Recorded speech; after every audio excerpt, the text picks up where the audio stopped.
दर्शक हमारे यहाँ आते हैं उनको हम सबसे पहले यहाँ की भौगोलिक स्थिति के बारे में जानकारी कराते हैं कि जैसलमेर इतना पुराना कैसे है, कैसे रेगिस्तान बना, किस तरह के पानी के साधन थे।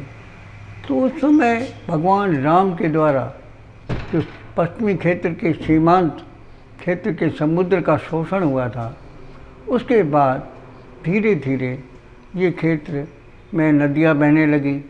वो नदियाँ आती थी हिमालय से होकर के उत्तर से दक्षिण की ओर जाती थी। उस समय बाद में सिंधु, सरस्वती, पंच नदियाँ, यह 7 नदियों का रहा। तो जो समुद्र के अंदर जितने भी जीव जंतु थे वो सारे पत्थर में परिवर्तित हो गए, और पत्थर में परिवर्तित होने से वो फॉसिल्स बन गए।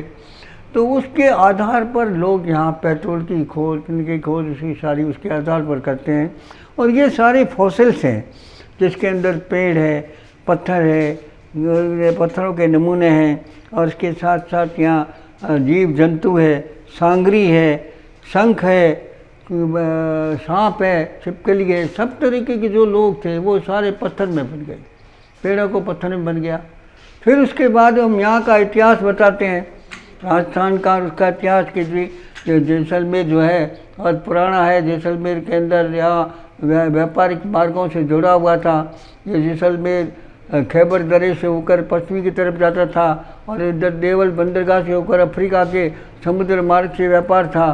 तो वो सारा है हम उनको बताते हैं कि जैसलमेर के राजा भारतीय लोग जो यहाँ राज करते थे। फिर उनको सामाजिक जीवन के बारे में बताते हैं कि हमारी सामाजिक संस्कृति इतनी ऊंची थी कि लोग पगड़ी को, हथियार को, माला को, उनके प्रतीकों को देखकर लोग पहचान लेते थे कि ये ब्राह्मण है, ये क्षत्रिय है, ये वैश्य है, ये शूद्र है।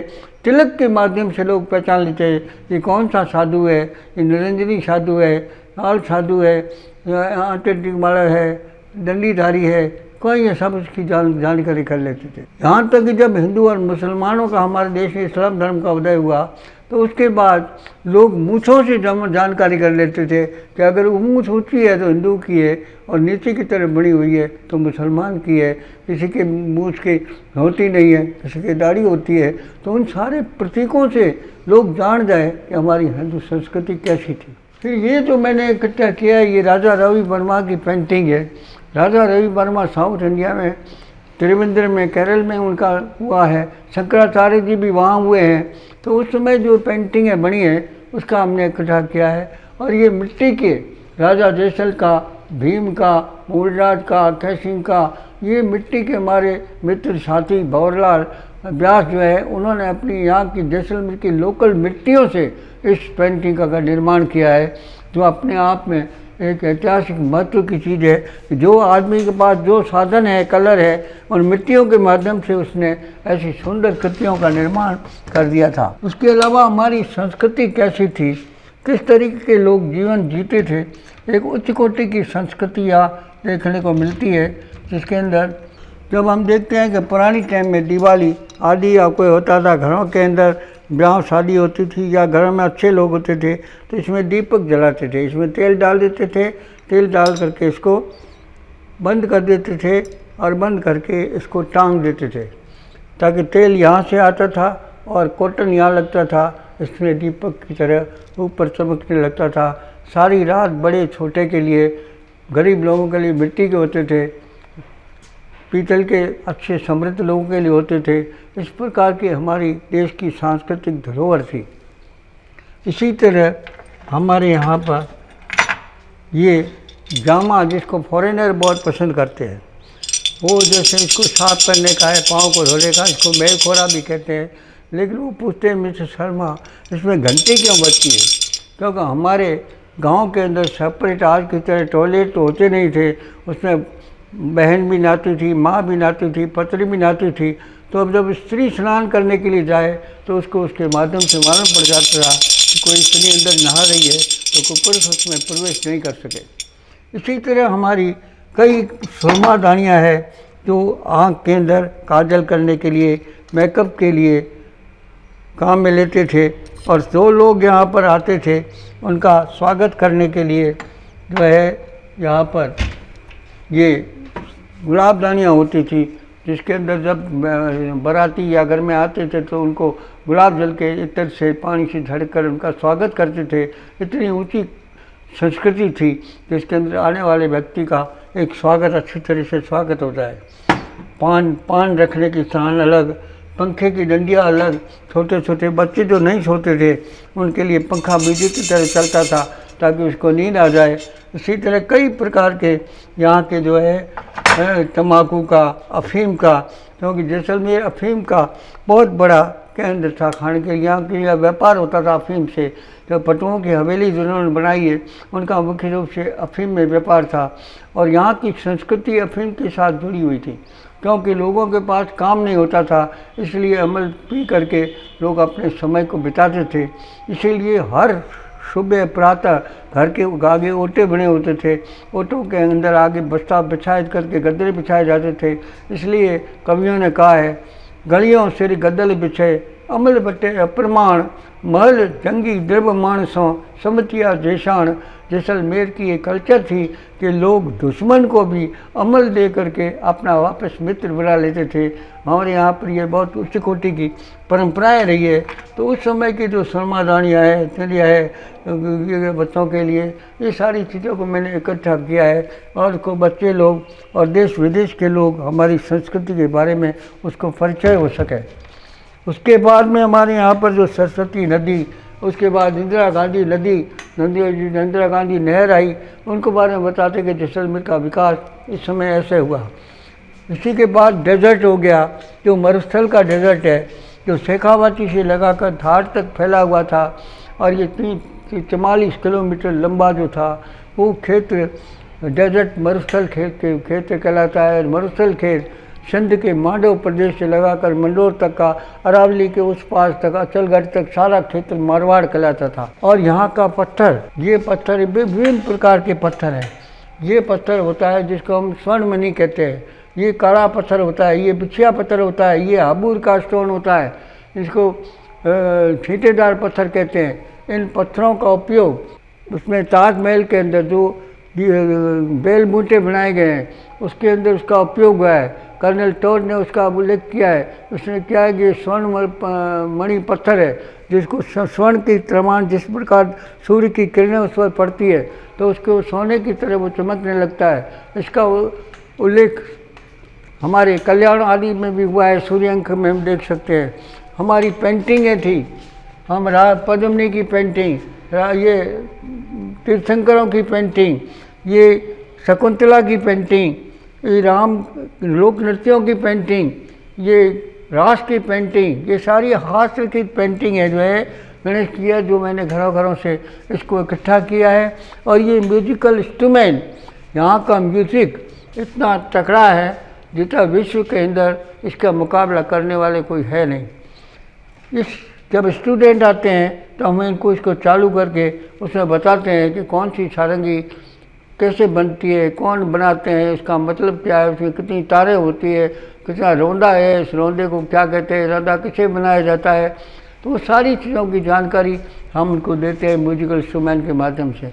यहाँ पर लोगों को पगड़ियों की जानकारी देते हैं कि पगड़ियाँ क्या है, कौन सी बीकानेर की है, कौन सी जैसलमेर की है, कौन सी जोधपुर की है, कोई भीलों की कौन सी है, जाटों की कौन सी है, महेश्वरी की कौन सी है, हिंदू की कौन सी है, विष्णु की कौन सी है, मुसलमानों की कौन सी है, खुश की प्रसन्नता पर कैसी पहनी जाती है, विवाह के समय कैसी पहनी जाती है और शोक के समय कैसी पहनी जाती है। ये सब इसके अंदर बताया गया, साधुओं का, सन्यासियों का, शोक का, ये ताकि लोग उसकी जानकारी प्राप्त कर सकें।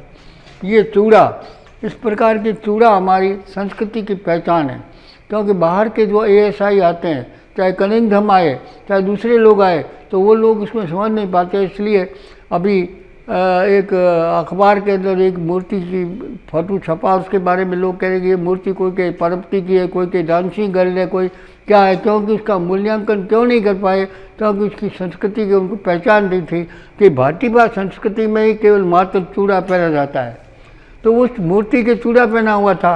इसलिए ये उस बात को प्रमाणित करती है कि ये मूर्ति इस क्षेत्र की है। तो ये जब जानकारी प्राप्त कर सकेंगे, जब लोग वहाँ की संस्कृति से परिचित होंगे, तब बताएंगे, नहीं तो बता नहीं सकते।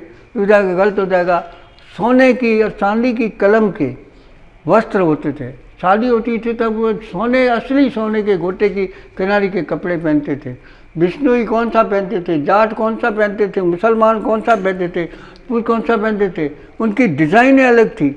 अगर ऊँट पर जाता हुआ दूर से आदमी जाता है किसी गांव के अंदर, उन कपड़ों वाली स्त्री या पुरुष को देख लेता है तो दूर से देख लेता है कि ये गांव बिश्नोई का है, ये जाट का है, या सिंधी मुसलमान का है, कपड़ों से उसकी पहचान हो जाती थी। इसी तरह ये छापें होती थी, उन छापों के माध्यम से लोग उसके पेंटिंगों को बनाते थे ताकि लोग उसको जान सके।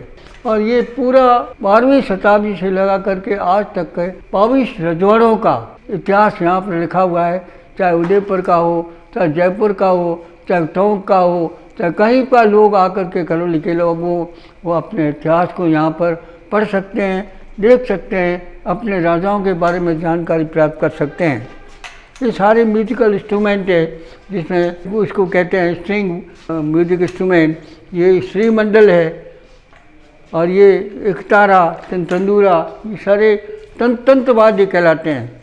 और ये है सुसिर वाद्य है जिसके अंदर मुरली है, कमाचा है, बांकिया है, शंख है, ये सारी चीज़ें हैं। वो फूंक से बजाई जाती है तो इनका फूंक का है।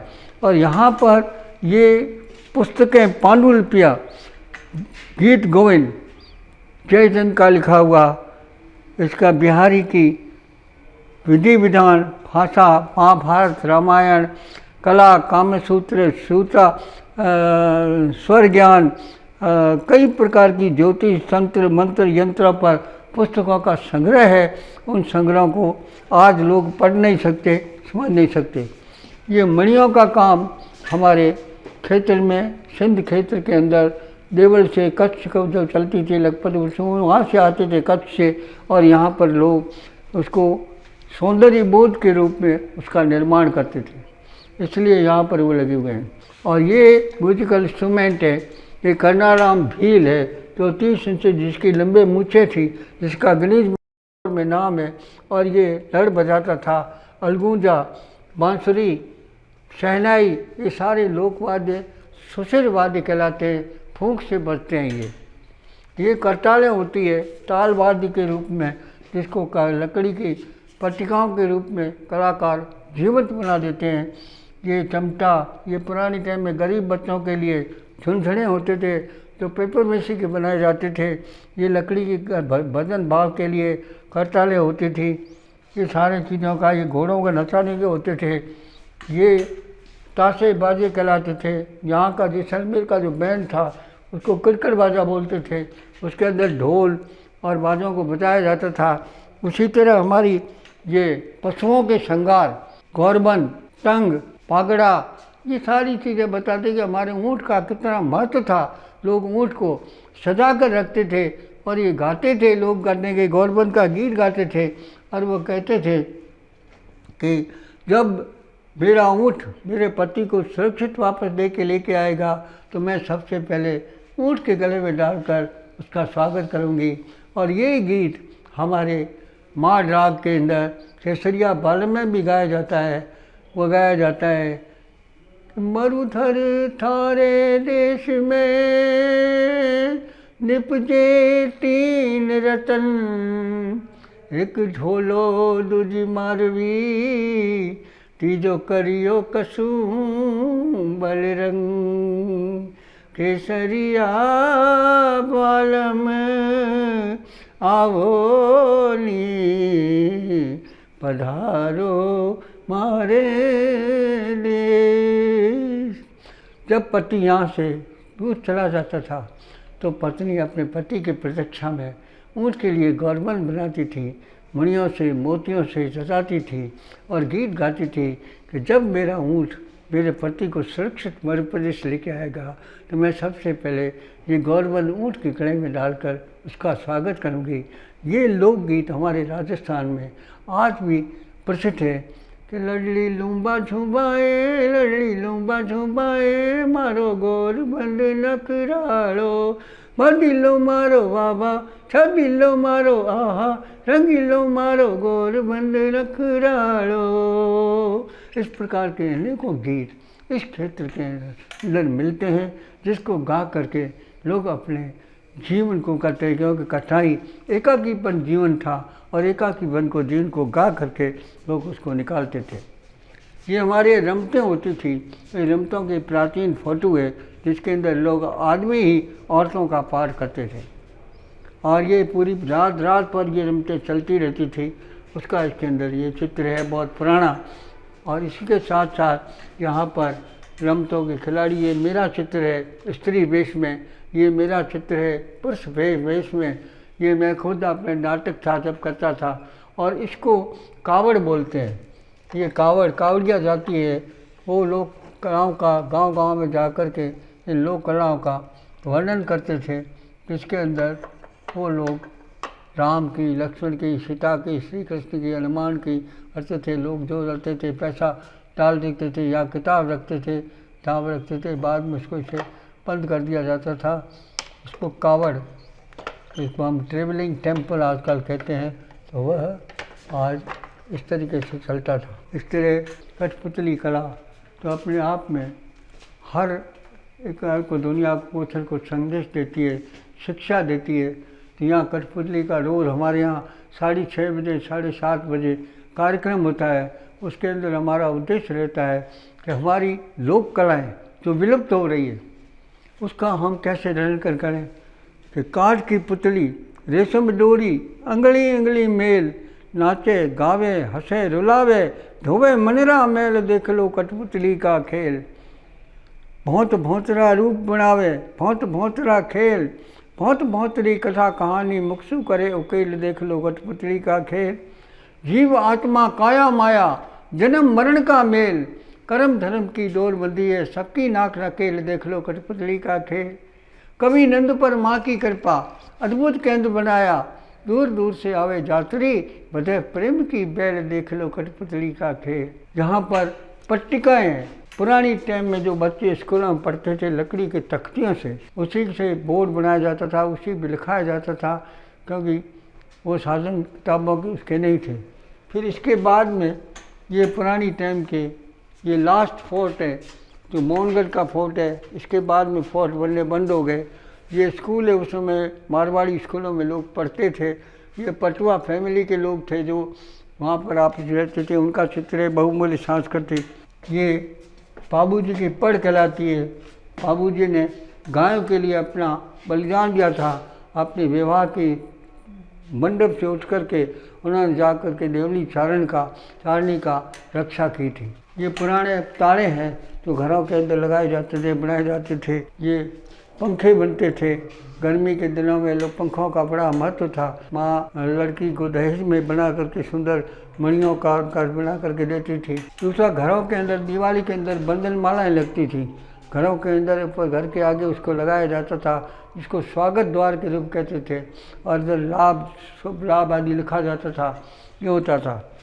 हमारे जो पुराने हथियार होते थे, उन हथियारों को, बंदूक की खोलियों को बना करके भी कलाकार अपने पति के लिए स्त्रियां ऐसी चीज़ों को बनाती थी ताकि बंदूक सुरक्षित रह सके। इस तरह हमारे वस्त्र, एम्ब्रॉयडरी, पुरानी जो हमारी कलाओं के साथ जुड़ी है, ये डिज़ाइन मुसलमानों के लिए, ये मेघवाड़ों के लिए, ये विष्णुओं के लिए, ये जाटों के लिए, ये विधवा के लिए, ये सधवा के लिए, ये हैप्पी कलर है, ये सैड कलर है। इसकी सारी जानकारी उनको देखने को मिलेगी। और लोग बाल भी अलग अलग रखते थे, पगड़ियों की तरह स्त्रियों की बालों से लोग उसकी पहचान कर ले, चूड़े से करते थे। और ये गणगौर ईश्वर का तो मेला लगता था, हम यहाँ पर मेला लगाते चलाते थे। और ये यहाँ पर बड़ा लंबा, पुरानी टाइम में आदमी कैसे बड़े बड़े होते थे, राजा महाराजा, तो उनके चौगे देखने लायक मिलते हैं। ये हाथी और उनको ऊँटों को सजाने के श्रृंगार हैं। और ये विभिन्न प्रकार की चुनरी, पोंचा, ये अलग अलग उनके डिज़ाइनों के नाम थे। ये लकड़ी के दरवाजे होते थे। लकड़ी के दरवाजे छोटे बनाए जाते थे ताकि हमारा घर में ठंडा रहे और बाहर से आने वाला व्यक्ति ऊँट या घोड़े से अंदर नहीं पहुँच सके। पीछे से स्त्रियाँ खड़ी करके उससे अपनी रक्षा भी कर सकती थी। इसलिए हमारे क्षेत्रों में छोटे दरवाजे बनाए जाते हैं। ये मिट्टी की कला है। ये बादल विलास है जो जैसलमेर राज महाराज के ऊपर बना हुआ है। ये मुस्लिम कला का प्रतीक है। ये सालम सिंह की हवेली है और ये ठहरने के लिए बच्चों को तुम्बे के बंद बनाए जाते थे। इससे छोटे बच्चे तालाबों के अंदर पानी को रख करके तैरना सीखते थे। ये चमड़े के कूड़िए होते थे जिसके अंदर खुशबूदार तेल डाल करके माँ उसको देती थी ताकि वो वहाँ ले जाई जाती सर्दी के टाइम। पानी का बड़ा महत्व था। जल के संरक्षण को, एक एक बूंद को, जल का महत्व वही समझ सकता है जिसने अकाल तिकाल और दुकाल देखे। तो हमारे यहाँ लोग पानी को कैसे बचा के रखते थे। जो कुओं का निर्माण करते थे वो ये गड़गड़ी होती थी, इससे पानी आता था और यहाँ आने के बाद कोस चमड़े का बनाया जाता था। चमड़े की डोरी बनाई जाती थी भैंस की, और से एक पानी जो आता था वो पहला पानी का उसमें जाता था, फिर इसमें आता था। वो पहला मंदिर में काम आता था, दूसरा पीने के लिए आता था, दूसरा स्टोरेज बनता था, चौथे पशुओं के लिए होता था ताकि छोटे पशु कुत्ते बकरी आदि हो पैर सके। घोड़ों के लिए ऊपर बना होता था, ऊँटों के लिए ताकि लोग खड़े होकर के पी सके। एक समृद्ध परंपरा थी जल प्रबंधन, जल वितरण और जल संरक्षण की, जिसको आज हम भूल गए हैं। ये अफीम की होती थी, ये पुरानी टाइम मिठाइयाँ आदि रखने की होती थी अफीम का। ये जैनी लोग जो है लकड़ी में अपना बच्चे का प्रयोग करते थे। ये सारी मूमल की मेड़ी, मूमल की प्रेम कथा के साथ ये मिट्टी का महल जुड़ा हुआ है। ढोला मारू की कथा, ये पेपर में जो बनते थे, ये लकड़ी की बैलगाड़ियाँ, ये ऊँट, ये पुरानी अफीम की गलनियाँ, ये सारी चीज़ों को आज के लोग भूल गए हैं और उसको हमने यहाँ का संग्रह करके आने वाली पीढ़ियों के लिए एक धरोहर के रूप में संजोया है। ये लकड़ी के घोड़े हर घरों के आगे बने होते थे जो समृद्धि के प्रतीक है। इस पर ऊँट के लाके घोड़े को टांग देते थे और ये मंगल कामना होती थी। इसको तोरण कहते थे। तोरण के अंदर चिड़ियाँ लगाई जाती थी, बेटी चिड़िया की तरह एक दिन उड़ के चली जाती थी। इस प्रकार की कई कथाएं इस क्षेत्र के अंदर जुड़ी हुई है। ये खाना मिट्टी के चूल्हे बनाए जाते थे, मिट्टी की घटियाँ बनाई जाती थी, मिट्टी के ठिबरे बनाए जाते थे, तो सारी चीज़ें इसके अंदर उपयोग में आती थी। ये दिवाली के ये लोग हुक्का काम में लेते थे और ये दिवाली में हटड़ी कहलाती थी। इसके ऊपर दीपक जलाते। हट का मतलब होता है दिवाली के दिन बोर चना जो होता है तो मिल के गजान की मूर्ति रख करके लोग उसको पूजते थे और उनका जो है हटड़ी का प्रयोग करते थे ताकि आने वाला वर्ष व्यापार श्रीवती लक्ष्मी को लेकर के हमारे क्षेत्र में आए। उसके लिए हमने उसका उपयोग अंदर किया है। और यहाँ पर शमशानों की जो जितनी शमशान है, हर शमशान का मृत्यु के होने के बाद प्रतीक बनाया जाता था। उन प्रतीकों पर हिंदू का, जैन का, बुद्ध का, हर चीज़ों के अलग प्रतीक होते थे। उन पर लेख लिखे जाते थे जिससे हम आज उसकी जानकारी कर सकते हैं ये किसकी मूर्ति है, कितने समय पुरानी है। वो सारी चीज़ों की जानकारी हमको इतिहास के अभिलेखों में तो पत्थरों पर लिखा हुआ हमारे पूर्वजों ने दिया है। उनके स्मारक, उनकी पांडुलिपियाँ आज हमारे देश की धरोहर है। ये संग्रहालय का मेरा संग्रह है।